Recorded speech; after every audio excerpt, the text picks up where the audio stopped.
48-hour art check, round 16. Okay.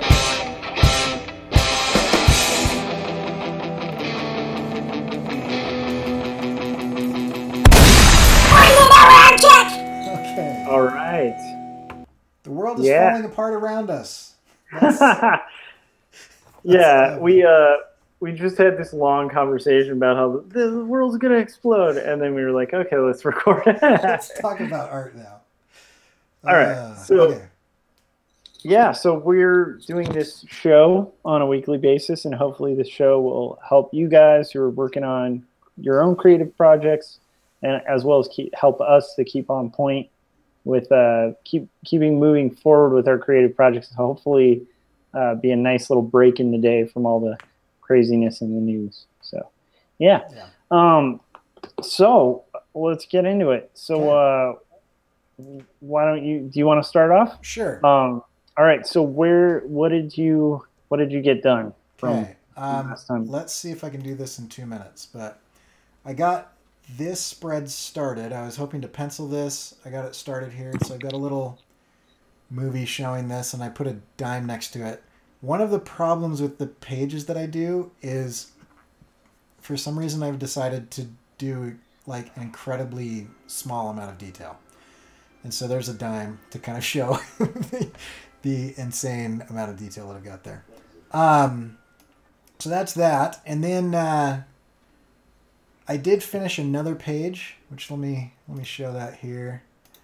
And so this is the other thing that I did. I'm kind of at the end here. I'm just going to scroll. And so what I did is I went through, I need to finish that page. I went through all of the different, how do you say that? I went through all the different pages that I finished or not finished, and I've laid them all out. And so I'm seeing some things, and this one actually is the other one that I finished. Let me zoom in on that. So there's that one. And so I finished up this one. This is the one that was done the other day. And so anyway, I went through and I kind of laid everything out. I've got 38 pages. I've got most of them done except for a handful. I think I have about 4 left. But after I started looking at this, and there's the end there. After I started looking at this, I think I might add 2 more pages. Because I feel like there's a major weird beat right here. Like, she chooses the wrong box, she opens the box, and then I just cut to fishing. And I think I need like a hesitation in between those two where we get to pause and reflect on what just happened to her. Because I'm alluding to the fact that she falls, but I kind of want to just say, you know, and she was never seen again, so that we kind of like also allude to the fact that she dies, and then we cut to fishing. So. You know, okay, so I have a crazy idea. Okay. So go back to that spread before. What about that same exact image, except she's just not in the panel? Yeah, actually, I was thinking very similar to that, but having like, because she's got this kind of. It's not a bodice. It's almost it's like a reed girdle. And it's kind of representative of her being super rigid and stiff and whatnot. And I was actually thinking of doing just that, like hanging on a branch on the side of a cliff. So just almost like you just like pan the camera down, you know, 20 or 30 feet, and you're still on the edge of the cliff, but there's just like her hat is hanging there, or, you know, something like that. I do like that too. Her shoe or something. But yeah, that's kind of... because there's this book by John Clayson called This Is Not My Hat. And I'm trying to remember which one. There's 2 of them. Anyhow, there's one where it's a fish, and it basically starts out and it's a fish wearing a hat.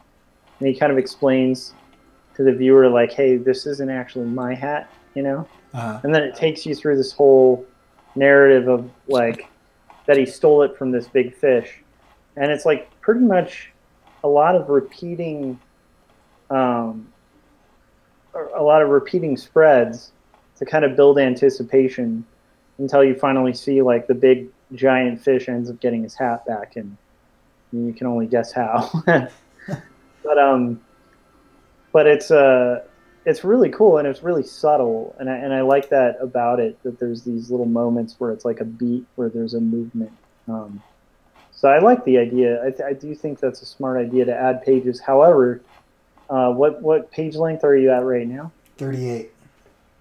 38? Yeah. Actually, adding 2 would be smart, because then you're in a 4th signature. Yeah. It would be good, because then you're divisible by 4, so you're in a good spot. But wouldn't that be part of the? I don't know. I mean, at this point, it might not matter, but I still need like front pages and, you know what I mean, like dedication and stuff like that.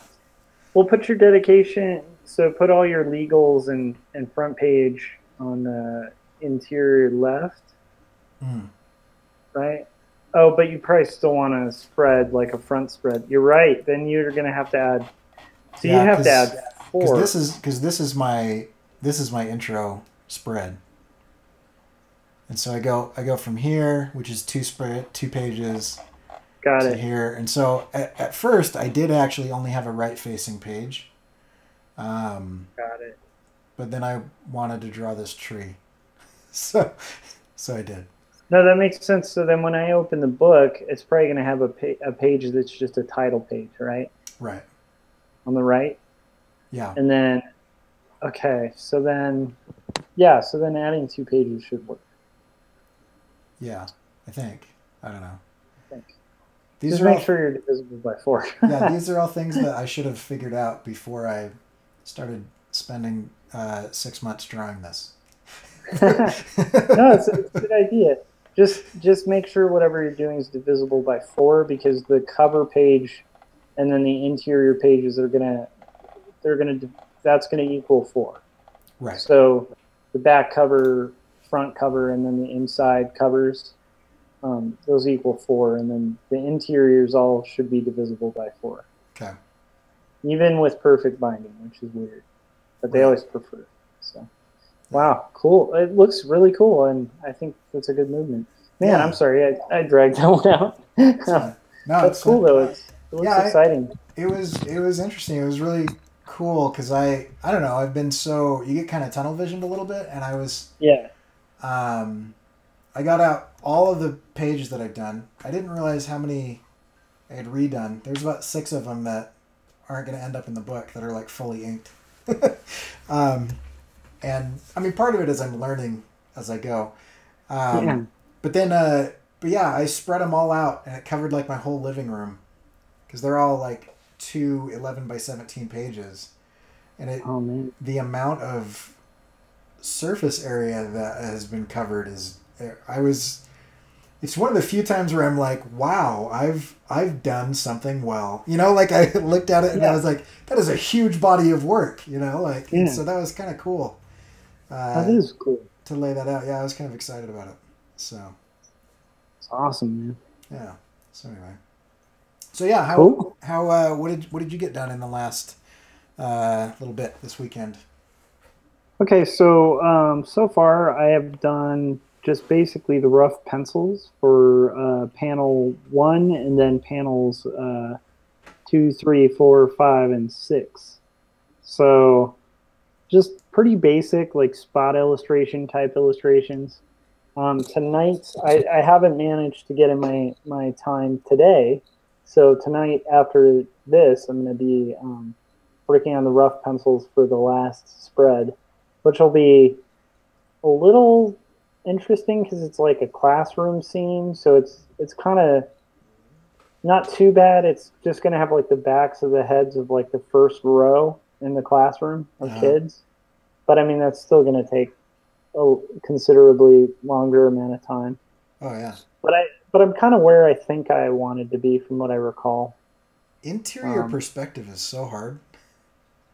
Yeah. It's just like, I don't know. Anyway, but yeah. Yeah, it's going to be interesting, and keep in mind these are just the rough pencils, so Yeah. Like some of the stuff, especially like that jacket or like actually the kid's head, I'm going to kind of rework a little bit when I do my second pass.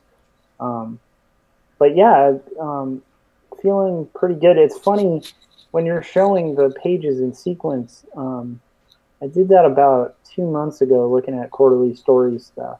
This is what I've gotten so far, and it kind of like gave me some extra motivation to kind of get this thing done, because I am really happy with the amount and the quality of what's coming out. And I think when it's read as a book, it's going to be pretty cool. You know, it's going to be a really cool experience. So, I'm looking forward to hopefully getting closer to that. You know.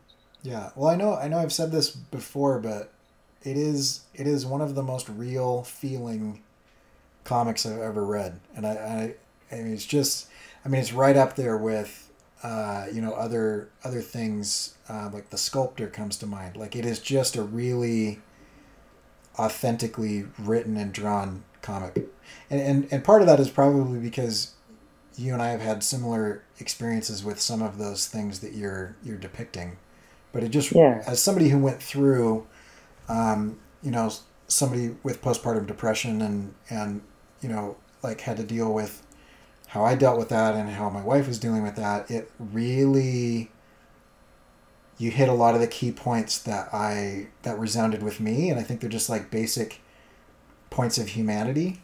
And so I agree with you. I think as a book, it's just gonna be phenomenal. I'd actually be really surprised if it didn't, like, you know, get noticed and get out there, because I think it's really powerful. Awesome, thanks, man. So. I that's the goal, and I appreciate it. I kind of think, I don't know, we'll get these books out there. Yeah, we'll get them. So that's the way it'll work. Is just, you know, if the tree that fell in the forest could actually run out of the forest and be like, "Look at me," then, you know, why not? You know, maybe people will notice. So that could happen. Yeah, so. I'm excited. I'm excited about getting to that point too, where I can start hitting the promotion a little harder and doing conventioning and stuff. But it's neat because it's like every time I get a page closer, it just kind of reminds me. You know? Like, I think this is page 74, if I include like the chapter title pages and all of the other stuff. Yeah. And then if I think technically it's like page 76, including all the interior material so far. So it's like, that's great. Really only like 24 pages after this, like 25 total to really get there to where I can collect it first volume. So pretty stoked. It's just going to be a long ride to get there. Yeah. But I mean, like, that's the great thing about these art checks too. Maybe we can get into that with the struggles and stuff. But, yeah. So yeah, you want to do struggles now or planning? Let's do struggles. Whichever you want to do. I'll do struggles, and I might defer some of my time because I didn't really have any struggles. My main struggle was I wasted a lot of time I was doing that resistance thing where you get ready a lot. It's like I kept like finding things to get ready before I actually sat down and did it. I mean, I did finish a page, or I did finish a spread and then pencil and start inking another spread in like a 55-hour period. So that's like not bad, but also I'm just thinking of all the time that I was like, oh, all this, like right now I realized that I forgot to eat. so I'm like really hungry, but you know, it's just like random stuff. I like sharpened a bunch of pencils, you know, I didn't need to lay out all my pages.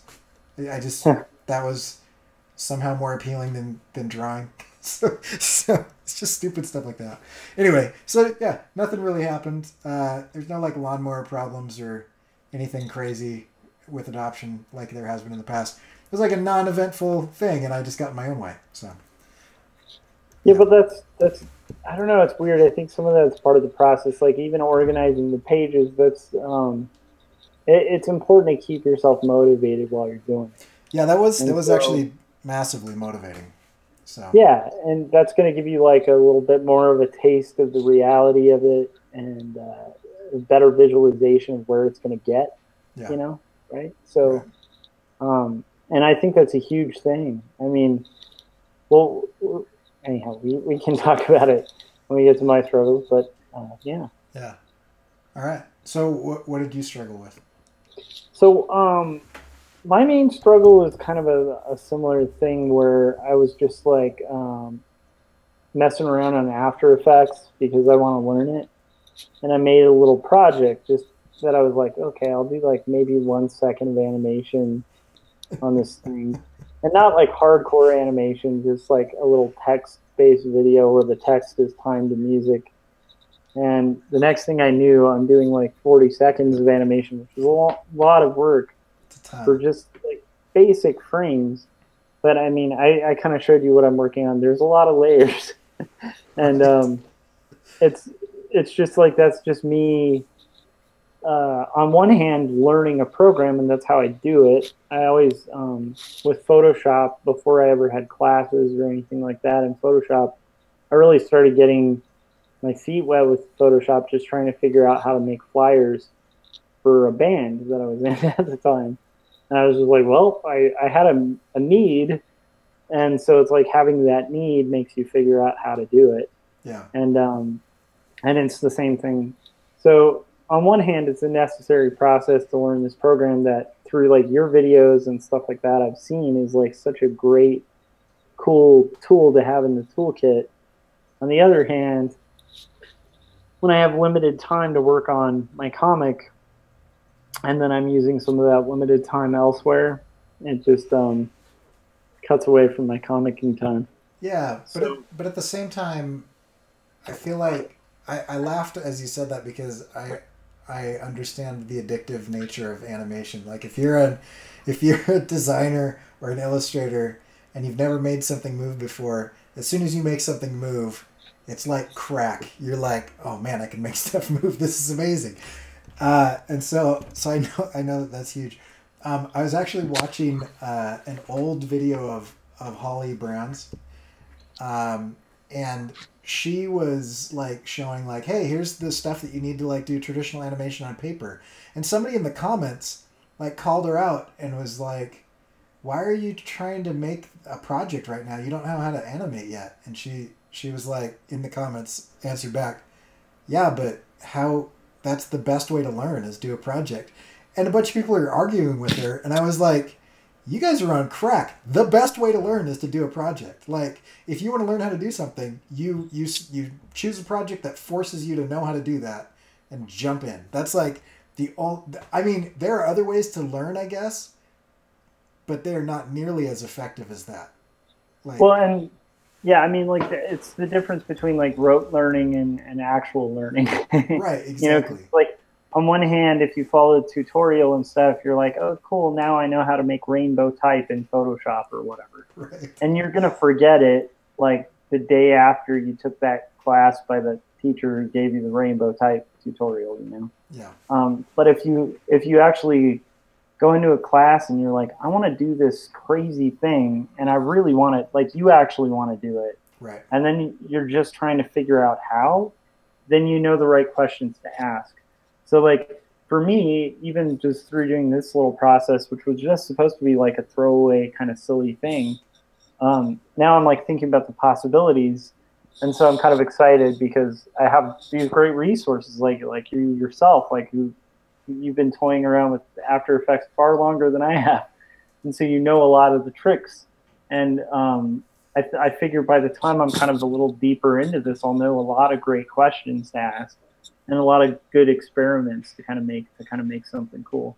So I'm Yeah. excited about it on one hand, but like I said, on the other hand, I do need to be pushing the comic forward to completion over making a little video. But You know. oh, the other thing I was gonna say is I feel like breaks like that are actually way more helpful to the comic or to the book or your main project than like say video games or Oh yeah. you know what I mean. Like if you're there was a writer, I can't remember what writer he did. I think he was doing Star Trek stuff or whatever. He's one of the main writers, and somebody called him out for being on Twitter and was like, "Why don't you make more things rather than being on Twitter?" And he was like, "Dude, I'm writing on Twitter like as a way to stay productive. When I need a break, I don't leave my studio. I get on Twitter." And I feel like animation might be a good analogy to illustration. It's like you need a break from illustration, but you want to keep that momentum. Like you could animate for a little bit, and then you're not gonna, you're not gonna have that hollow feeling of like, oh crap, I just played video games for 3 hours when I had something that I should have been doing. Because video games are great when you don't have anything to do. Yeah, I mean that's definitely the thing that has always been an advantage for me as a creative is like I really enjoy doing creative things, and so for me it's like just trying to prioritize that's tough, but doing that was way more fun than the episodes of The Wire I could watch. Which I didn't, because I was like, okay, well I've cut out that time, there's no way I'm going to be doing this like video. But yeah, so that's the struggle. Is it's weird. It's a struggle, but it's a positive because it's a program I need to learn. Yeah. And so it's both a plus and a negative. Yeah. Well, and I know we mentioned this before, but I would really like once you get to a certain point in that project, because this I think would also be helpful for me.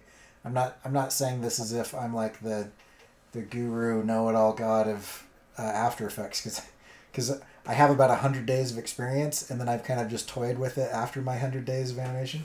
But I think it'd be fun to just open up your project and just work on it together and live stream it on my channel, because I've got the AI to AE. And so anybody who's interested in learning After Effects, if you haven't been to my AI to AE playlist, it's a whole playlist about, if you understand Adobe Illustrator, let me tell you about how Adobe After Effects works, and I'll frame it from what you already know about Adobe Illustrator, which I haven't actually seen out there. There's a lot of people that are like, okay, if you know Premiere, let me show you After Effects. But I think there's a whole different thing of like illustrators transitioning to motion rather than video people transitioning to motion. So, no, that makes perfect sense, because I mean, if you're already familiar with video platforms, it's going to be a little bit of a different transition. Right. And way easier. Yeah, that's cool. So, yeah. I love it. Okay, we're going long. I'm talking too much. No problem. So as far as plans go, before Wednesday, I'm meeting with my mentor tomorrow, and so that usually takes a couple hours. We'll review the story, probably plan out the rest of the inking and everything that I've got to get done. And then he wants me to try to letter as many pages as I can before the end of this thing, which is coming up in a couple weeks. And so we'll see how that goes. Anyway, so there's that. And then I want to finish this page that I've started before Wednesday. So I'll keep working on it tonight and then tomorrow. And then I want to see if I can start the pencils and possibly the inks of another page before Friday. So for this week, I'd like to knock out 2 more spreads, which would be another kind of 4-page week. But it's one of those situations where I'm going to be on Artcasters this week, so there's a couple hours dedicated time. My wife and kid are out of town, and so I have the disposable time to be able to do it. So we'll just see if I can maintain that. So that's kind of my plan. So I will be finished with inks within the next 2 to 3 weeks. I'll be done inking this book. That's really cool. So that'll be very exciting. Crazy. And that's one step closer to finish, right? Yeah, because I'm not sure if I'm going to color it. I might put some colors in or I might leave it black and white. So it's cheaper to print. I'm not sure. I haven't decided yet. So I'm inking it so that I don't have to color it, but that I can if I want to. And I've done some color tests, but I'm not even thinking about it until I'm done with the inks. So we'll get the inks done, and then if I'm going to throw some color in there, I'll deal with that after the fact. So yeah, one step at a time, right? Yeah, it might be one of those things where I print a bunch of black and white books as a way to get it out there, and then maybe when I'm sending the books to publishers, I might just send color samples and say, hey, you can have it either way. I'll color it if you want or not. So nice. We'll see. Yeah. How about you? What are your plans? Let's see. By Friday, I definitely want to have these rough pencils finished. I think I'd like to be at the point where I have my tight pencils for at least the sections that I showed today. I'd like to have the tight pencils done for those by then. So that's kind of what I'm aiming for. And then for the little video thing that I've been working on, I'd like to maybe get to the next chorus if possible, but we'll see, because it takes a long time. So I'd like to at least get 15 seconds more of it done, just so that I get a little bit of that edged in. So maybe I'll just do like a line of the song at a time. Yeah. Kind of see where that goes. But I'd like to see a little more progress on that by Friday too. Cool. Yeah, and then I'm hoping that by this, because I guess that would be by Wednesday that I hope the tight drawings will be. So I'm hoping to be on a road where by Friday I'll be at the inking stage, like starting inks. You know what I mean? Yeah, that makes sense. So that's kind of the goal with that, but we'll see, because like I said, this last panel is going to be a little bit more complicated. But sometimes that can be good, and sometimes I can go quicker, weirdly enough. Most of the time not. So, yeah. That's why when you have a client and you're working on like a flat rate job, you're all excited until they want you to do a crowd scene. And then you're like, ooh, I'm making nothing. Yeah, that's funny. Cool. All right. Yeah. What was I going to say? Oh, yeah. We need to talk about the other project that we've been talking about. Not yes, here, we do. But after this. Yes. Sorry, that was a thought that was not meant for live. There's secret things happening. You did not hear what I just said until we're ready to tell you later. But yeah. So I don't know. We've probably eaten up our extra 3 minutes that we never actually have at the end. That's a fair point. Point. We've gone pretty long. So should we call it? Yeah. Do you have anything else you want to close with before we call it? Not really. Just like the progress so far. I'm excited. I feel like we're both staying on point. And I will say we're going to be back on Wednesday. And then on Thursday, Artcasters, Cory is going to be on as well. So you guys should all tune into that. Yeah, that'll be fun. Yeah. And we'll be talking, if you've enjoyed any part of this, or if you're wondering anything about it, I think this will probably come up in Artcasters. And and we'll get Scott's perspective and everybody in the chat, so you should make sure to check that out for sure. Okay, you wanna sign us out? Sure. So the intro art was by me and animated by Cory, and you can check out my stuff at quarterlystories.com or go to topis.io and search for Quarterly Stories there, so you can read it on your Android or Apple device. And then the intro animation was by Cory Kerr, and you can check out Cory's awesome animations, his many tutorials on After Effects and other great resources and art at corykerr.com. And the intro music was by my band, No Saboteurs, which you can check out at facebook.com/No Saboteurs. And we'll see you next week or tomorrow or Wednesday. Okay, Wednesday. Okay, we'll see you.